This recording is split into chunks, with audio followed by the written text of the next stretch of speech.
Ini Kevin, seorang pengusaha catering yang tahun ini omset bisnisnya hampir mencapai 1 miliar. Hari ini kami mengundang Kevin untuk datang ke studio kami. Untuk menanyakan bagaimana ia memulai bisnisnya, apa yang ia lakukan agar bisnisnya selalu berkembang, dan rahasia apa yang ia ketahui sampai sekarang omsetnya menuju 1 miliar rupiah.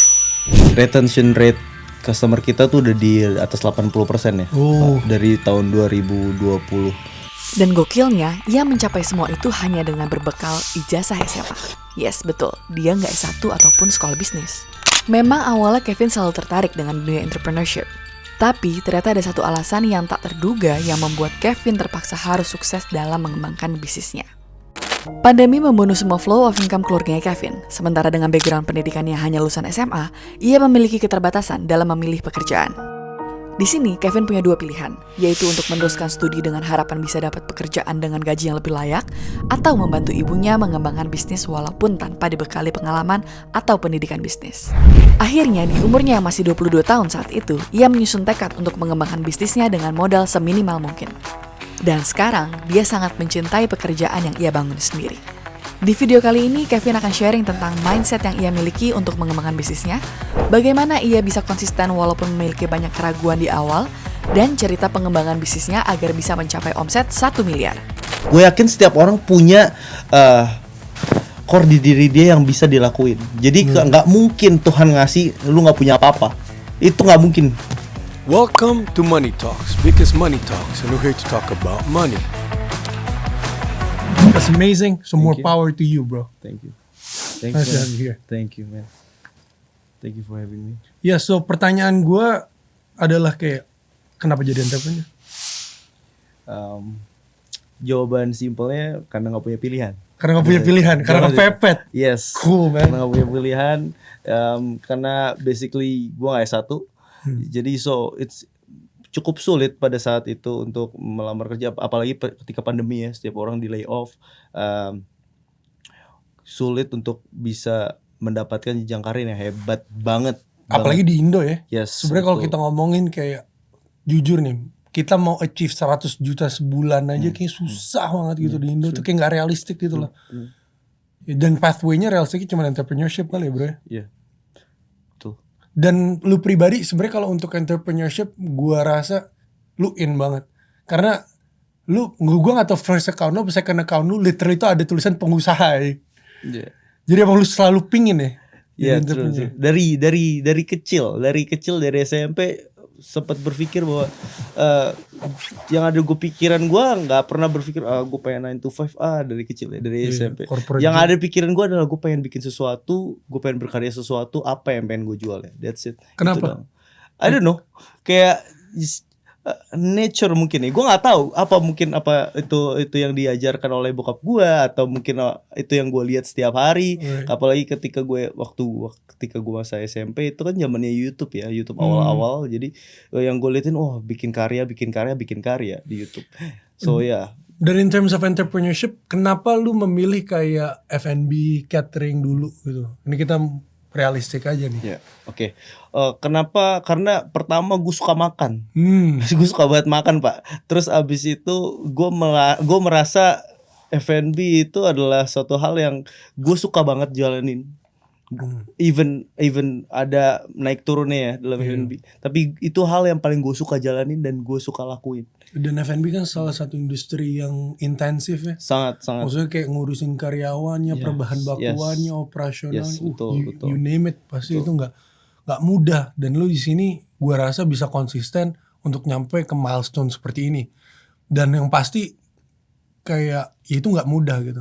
Ceritain dong dulu awal mulanya, hardshipnya seperti apa? Oke. Jadi awal banget kita mulai catering. Gue mulai untuk masuk ke terjun catering ini adalah ketika pas pandemi ya. Jadi so basically catering ini udah dari generasi dari nenek gue. Tapi nggak fokus gitu loh. Kayak mungkin cuma nggak ada labelnya. Iya, nggak ada labelnya, paling cuma 5 porsi, 6 porsi sehari. Berdasarkan dari tetangga aja. Terus ke nyokap ya diajarin masak dan seperti itu. Karena pada saat itu bokap kan kerja, jadi ya kita nggak perlu harus banget fokus untuk catering, ya kan. Kita juga udah punya kehidupan sendiri. Jadi tapi ketika bokap gue udah nggak ada, Itu semua merubah semuanya, Pak. Itu ngerubah semuanya. Jadi itu yang ngebuat kita harus muter otak apa yang bisa kita lakuin. Oh ya nyokap bisa masak, yang bener-bener bisa catering, yang diajarin oleh nenek gue. Dan lu pengen scale up itu. Iya, betul. Dan pengen scale up itu, dan kita mulai ketika pandemi. Yang menariknya adalah kita mulai dari satu porsi dulu, Pak. Satu porsi. Tuh hari pertama nih kayak gimana? Hari pertama satu porsi tapi jaraknya jauh banget, 15 kilometer. Bentar, coba jadi lu hari pertama cuman punya satu konsumen, dan lu nganterin satu makanan itu 15 km. Jaraknya 15 kilometer. Itu hari pertama lu ya? Yes. Dan lu pesimis gak ke depannya kayak anjing lah? Enggak. Karena saking pengen punya uang, ya udah lakuin aja. Gua nggak punya pilihan apa-apa. Ini ada uang di depan mata, mungkin cuma 1.000, 2.000, 3.000, tapi lakuin. Ketika ada punya potensi itu, ya kita lakuin aja. Mungkin gua nggak tahu ke depan ya, tapi yang ada di pikiran gua adalah, oh ini bisa gede. Oh iya. That's it. Dah. Kalau berkaitan dengan apa ya, sekarang gua rasa nih anak-anak muda ketika mereka itu diberikan task, mereka tuh kayak mikir, aduh ini nggak bisa ngebikin gua langsung jadi miliarder, ya kan? Kesannya kayak sangat money oriented doang. Yes. Padahal money itu adalah konsekuensi ya gak sih bro? Lu sepakat dengan itu gak? Gue percaya bahwa uang itu adalah bukan satu tujuan ya, tapi itu adalah bonusnya. Bonusnya dari apa yang lo lakuin, nanti semua bakal datang sendiri. Dapat uang, dapat jabatan, dapat bisnis lo nanti bakal lebih besar. Brand, yes, status, kepercayaan. Ya, gue percaya itu adalah suatu bonus aja. Tapi ya fokusnya adalah lu lakuin aja day to day apa yang lu suka lu jalanin. Itu yang gue percaya sih.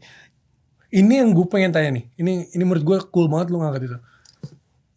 Duit adalah bonus. Yes. Lu fokus ngejalanin day to day-nya. Pertanyaannya bagaimana? Cerita-cerita apa yang lu kasih tahu ke diri lu untuk bisa konsisten? Karena gue tahu perjuangan lu besar ke sini gitu loh. Kayak lu bangun jam 4 pagi dan segala macem. Karena pertama ceritanya adalah balik lagi, karena nggak punya pilihan dan cuma ada ini di depan mata. Kita cuma fokus aja apa yang kita lakuin. Itu yang ada di pikiran gue. Jadi gue nggak punya pilihan lain untuk gue pengen bikin ini ya, gue harus kerja di sini ya, gue pengen lah. No. Fokus aja dulu.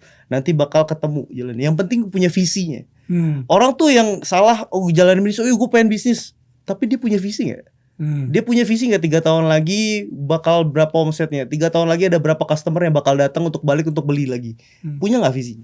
Nah, gue rasa visi itu yang paling penting sih. Kalau lu punya visinya, berapapun yang ada di sini, mungkin lu cuma kelaku cuma 1 biji, 2 biji, 3 biji, it doesn't matter, man. Iya, karena itu bagian dari prosesnya. Itu prosesnya.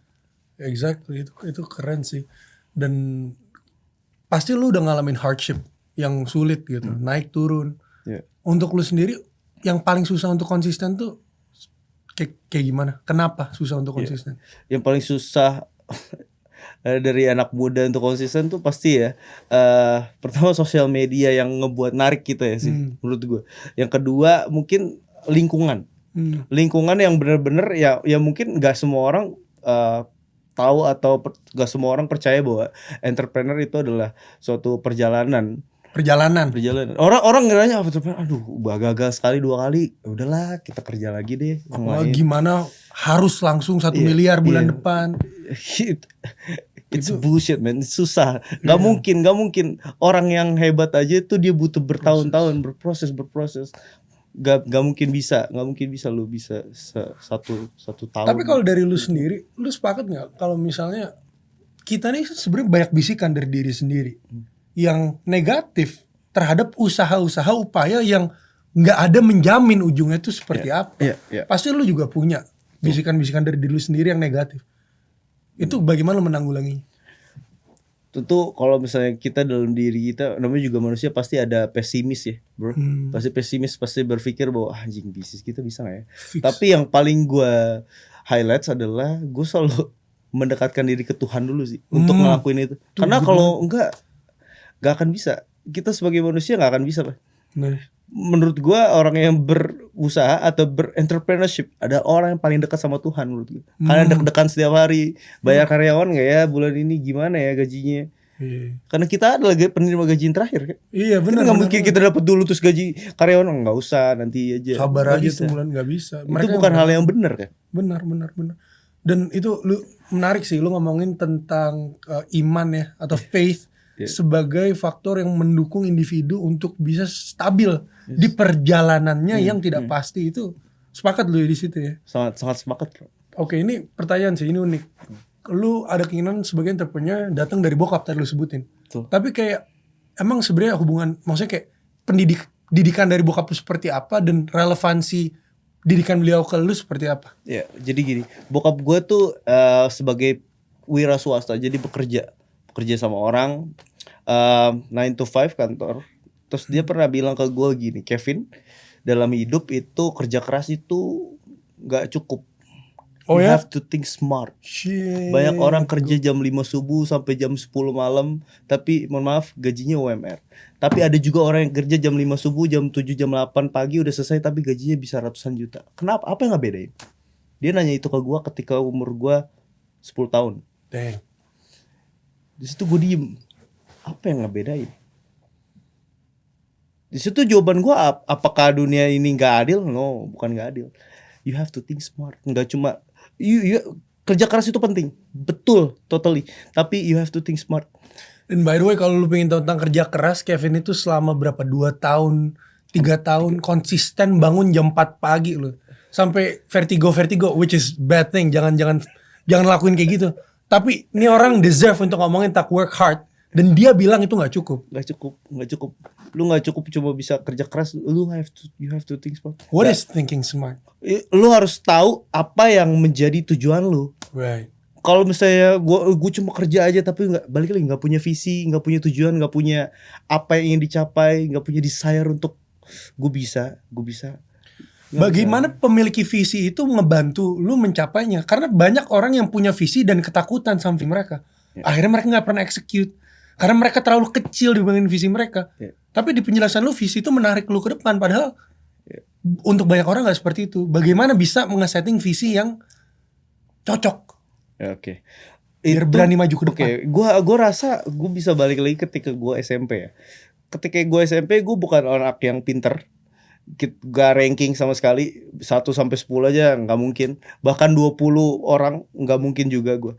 Tapi yang ada di pikiran gue adalah gue cuma pengen ke sekolah, gue pengen berteman, gue pengen nyari komunikasi, gue pengen nyari koneksi dari kakak kelas, adik kelas, sehingga teman-teman orang-orang yang berpikir kalau misalnya ke sekolah cuma buat belajar itu berbeda perpikirannya sama gue. Ketika gue ke sekolah kerjanya apa?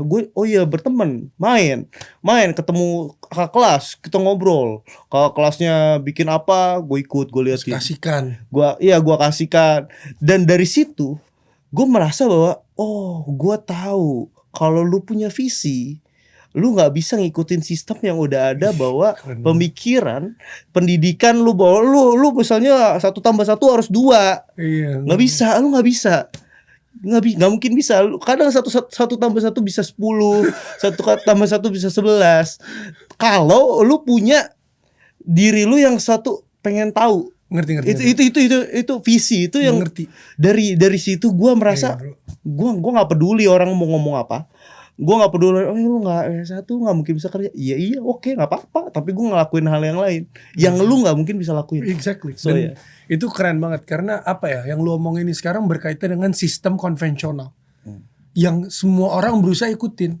Play by the rules, follow the norms, ikutinlah custom dan culture-nya.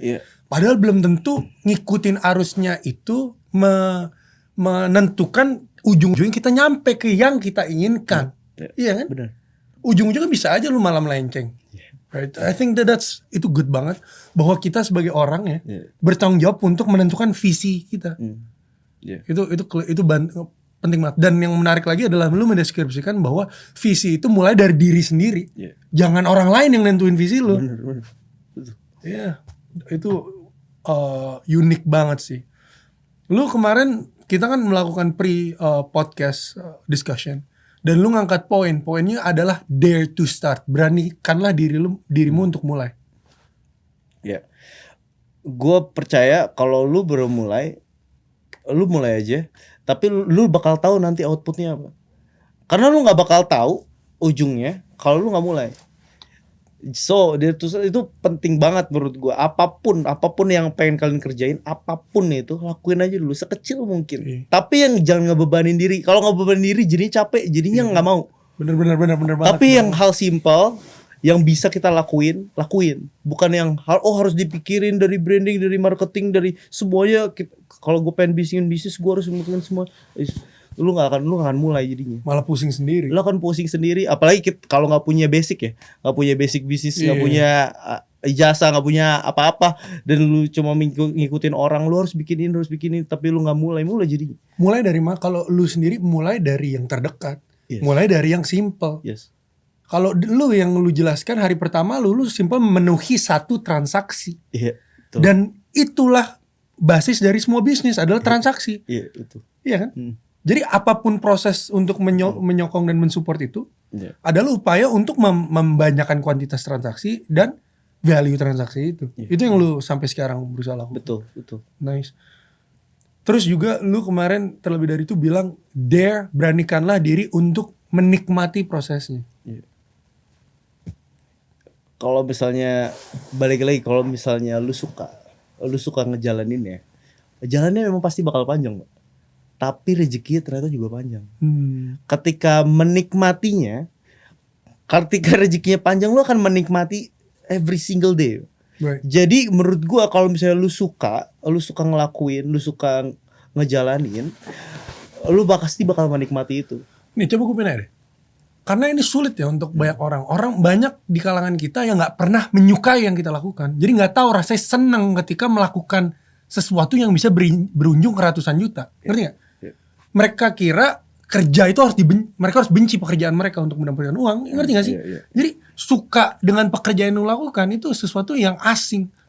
Nah coba jelasin suka, passion, happy, enjoy itu apa? Seperti apa? Rasanya kayak gimana? Rasanya tuh bener-bener lu ngelakuin sesuatu tapi lu nggak pikirin uangnya, tapi lu ngejalanin. Kalau misalnya ini adalah yang paling gua selalu kasih tahu ke teman-teman gue ya. Kalau misalnya nanya, Vin, gue passion gue apa sih? Emang gue ngapain sih? Jawabannya simple. Lu lakuin sesuatu, mau dibayar nggak dibayar, lu suka jalanin. That's it. Itu passion. Itu keren banget sih. Itu keren banget karena banyak yang bilang follow your passion, follow your passion. Tapi passion aja apa belum tentu tahu. Iya.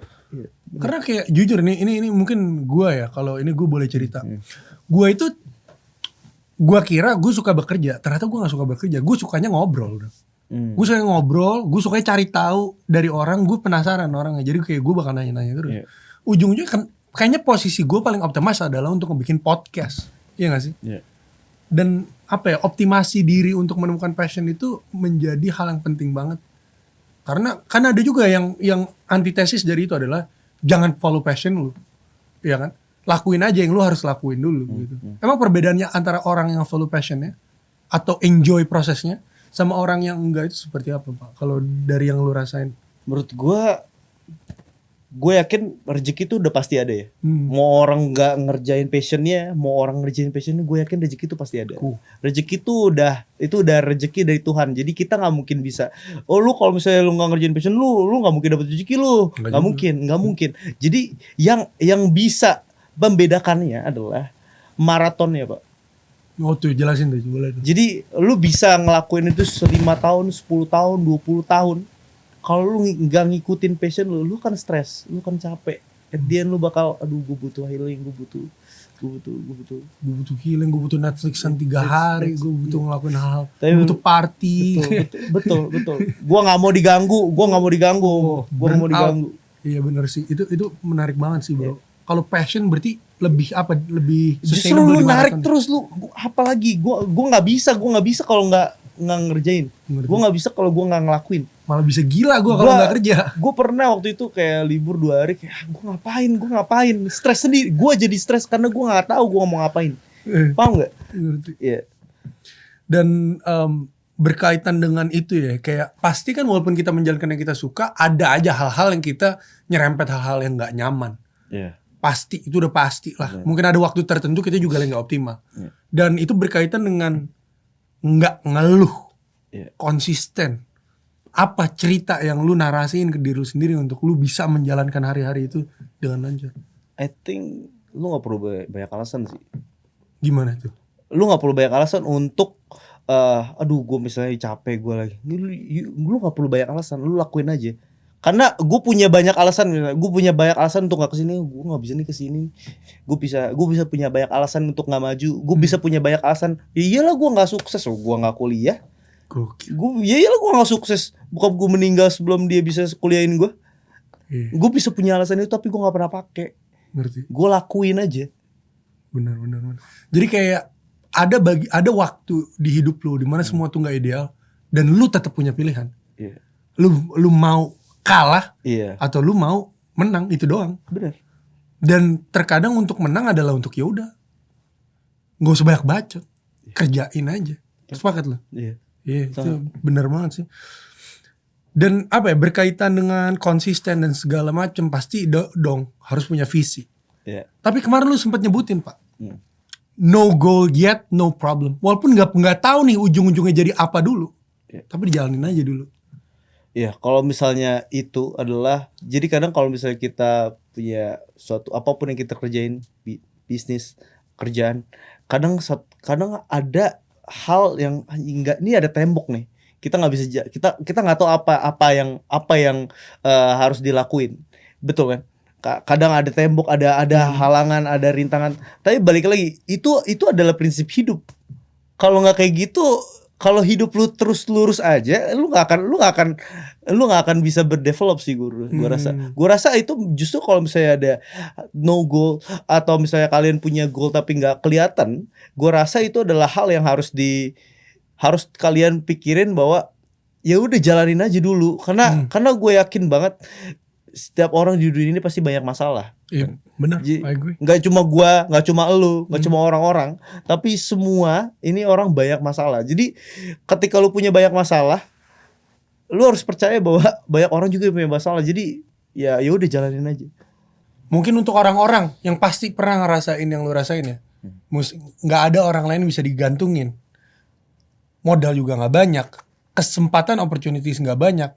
Dan lu juga ya dibilang lulusan sarjana juga enggak. Kalau orang ada di posisi seperti lu bakal coach mereka untuk mulainya seperti apa? Lu ngasih arahan nih seperti apa?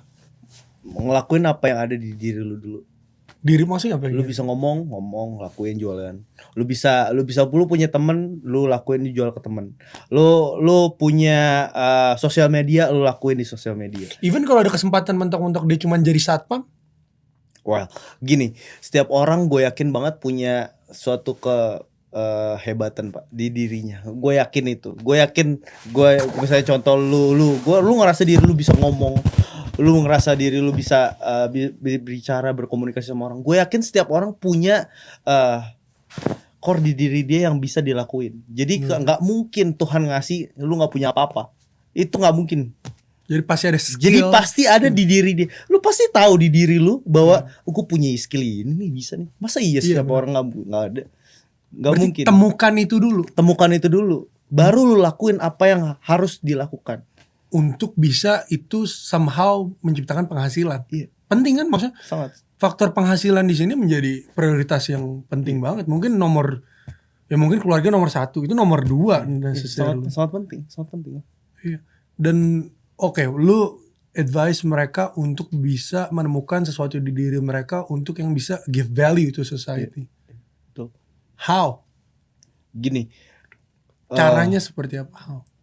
Gua nggak bilang bahwa entrepreneur itu mudah ya. It's hard, man. It's not for everyone. It's not for everyone. It's hard. Sangat sulit. Jadi gue tahu bahwa gue nggak pengen memudahkan bahwa lu berbisnis aja jadi pasti bisa. No, lakuin. Nggak semua orang bisa berbisnis memang. Tapi mungkin ada di di diri lu yang bisa lu lakuin gitu loh. Dan value itu yang harus lu cari. Karena nggak bisa gue bilang lu harus berbisnis, semua orang di dunia harus berbisnis. No, gue bohong gitu, gue jahat. Iya benar. Gue akan ngancurin diri dia. Dia akan merasa diri dia bodoh seumur hidup dia kalau dia itu bukan passionnya. Iya benar. Tapi kalau misalnya memang itu passionnya, sesuatu yang harus dicoba dan dieksperimenkan. Sangat. Ini Kalau lu nih untuk bisnis lu, menurut lu step selanjutnya apa sih Pak? Kan harapannya ini bisa tembus nih 1 miliar. Like what's the steps man? Like how you gonna do it? Ya, kalau misalnya kita lihat dari catering ini, retention rate customer kita tuh udah di atas 80% ya, Oh. Pak, dari tahun 2020. Jadi udah 4 tahun ini retention rate kita di atas 80, di hampir di 90%. Jadi orang yang datang ke kita atau beli pertama kali udah pasti repeat order. Yang gak repeat order biasanya cuma dia suka cuma makanan masakan yang pedes. Dia suka makanan yang cuma dia suka makanan Padang doang. Jadi so itu emang bener-bener base, nggak bisa kita paksain memang. So gue percaya banget bahwa catering ini, gue percaya banget bahwa yang kita lakuin itu cukup banget untuk bisa memenuhi kepuasan pelanggan. Kayak contoh sesimpel orang ngerasa makanan ini gak enak, harusnya gue duluan yang ngerasain. So gue harus pertama kali yang ngerasain bahwa ini makanan ini sebelum ke customer. Jadi kita selalu ngerasa bahwa catering itu udah kayak hidup gue gitu loh. Kalau misalnya gue ngerasa ada customer yang komplain, dan komplain itu gue ngerasa gue nggak pernah ngerasain, misalnya contoh gue ngerasain makanannya tuh biasa aja, oke. Terus abis itu si customer bilang makanannya keasinan ya, di situ gue kan ngerasa bersalah loh. Kayak apa nih yang salah? Apakah bener keasinan? Apakah bener? Gue harus cek lagi, gue bakal cek lagi, gue cross cek lagi. Jadi basically day to day, kalau misalnya yang ngebuat bisnis gue next step lagi adalah gue pengen banget lebih memperbaiki sistem dari bisnisnya ini juga sih. Oh, sistem. Yes, dari kitchen, dari produk, dari customer service segalanya sih. Dan mungkin di dalam realita menjalankan bisnis ini, yang pasti beberapa tahun yang lalu pas lu mulai berbeda dong sama sekarang. Yep. Perbedaannya seperti apa? Responsibility. Oh. Jadi setiap hari kita ada makan pagi, makan siang, sama makan sore. Makan pagi kita nggak boleh telat karena orang harus kerja. Makanan udah harus ada di depan rumahnya jam 6 kurang 10. 6 lewat 1. Kalau 6 kurang 9 dia udah berangkat. Dia nggak mungkin bisa makan makanannya. So itu adalah hal yang sangat responsibility banget di kita. Dan orang tuh berani bayar langsung sebulan di depan di awal untuk kita. Dan di mana-mana rata-rata catering pasti bayarnya belakangan. Tapi kalau mereka berani untuk gue mau bayar ya langsung sebulan.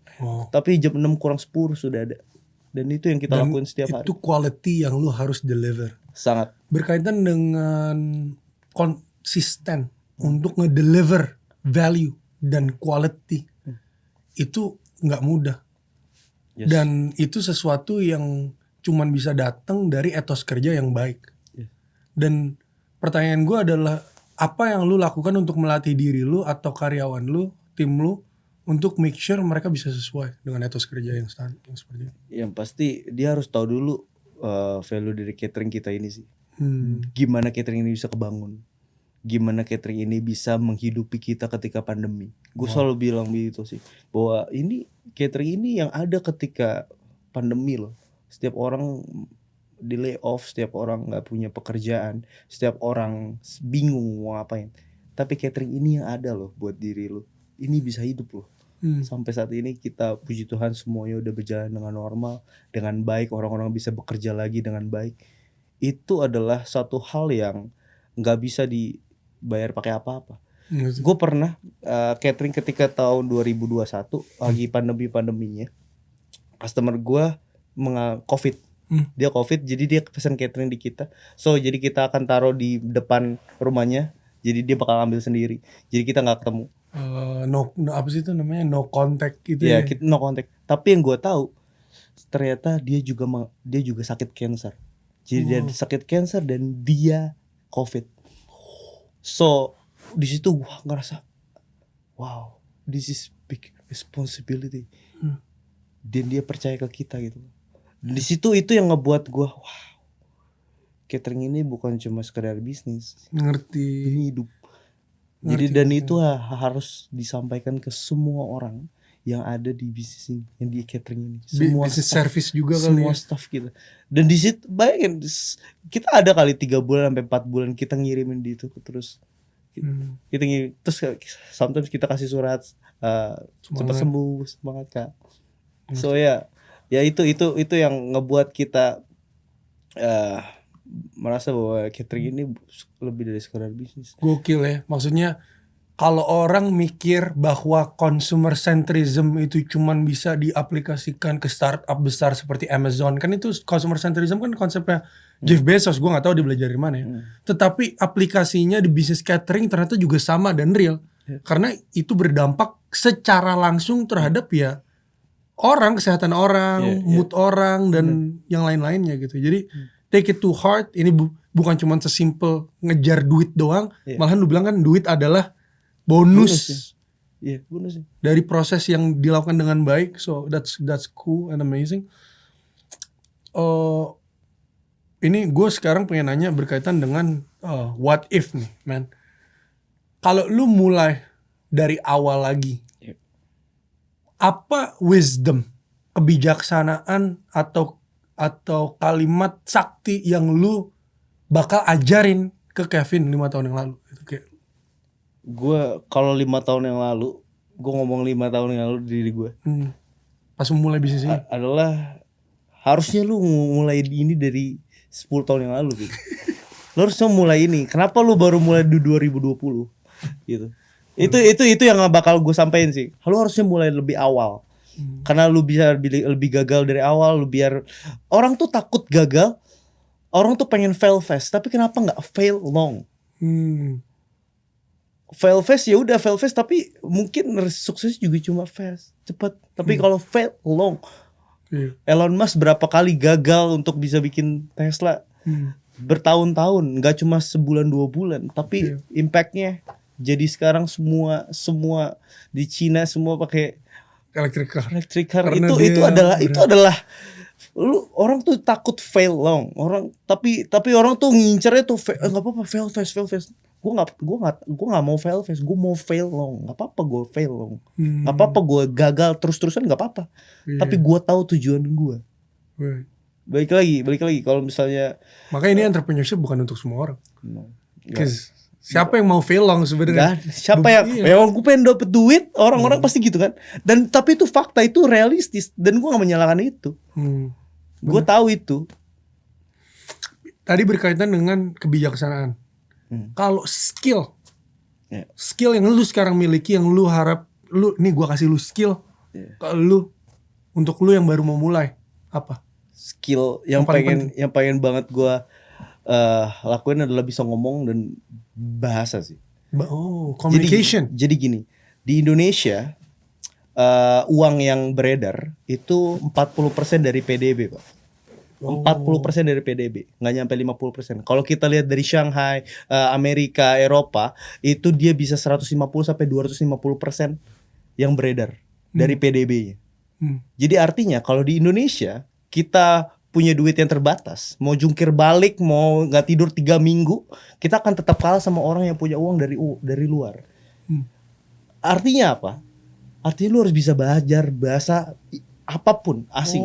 Language. Inggris, mau bahasa Mandarin, mau bahasa Jepang, bahasa Prancis, lakuin. Karena uang yang beredar dari luar tuh banyak. Di Indonesia cuma 40% dari PDB, sangat kecil. Kita akan kalah sama orang-orang investor-investor dari luar. Itu kenapa Fore, Kopi Kenangan semua diinvest dari luar.